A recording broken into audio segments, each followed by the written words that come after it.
сонгуулийн тухай хууль дээр ухуулагч нар гээд өнөөдөртөө ухуулагч нар явуулдаг бүртгэж аваад олон тойрог томроод ухуулагч болгоно цалинтай тэгээд чинь нэх айхтар ухуулаад хүнд сурчлаад байгаа юм байхгүй өрхийн нэг хүн хэдэн дүүрэг аваад тэгээд нэг 5-10 хүний санал баталгаажуулдаг нэг юм сонин албадсан авилгын шинжтэй болцсон шүү дээ.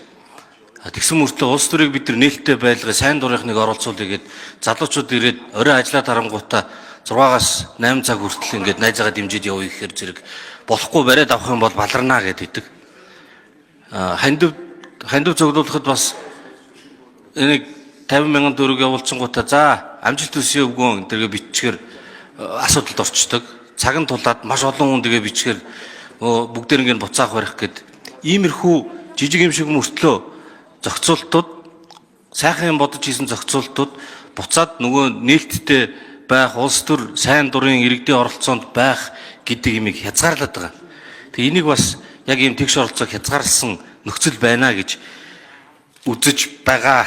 За энийг илэрхийлж хэлмээр байна. Тэгээ асуулт нь бол 448-5 холбоотой. Баярлалаа.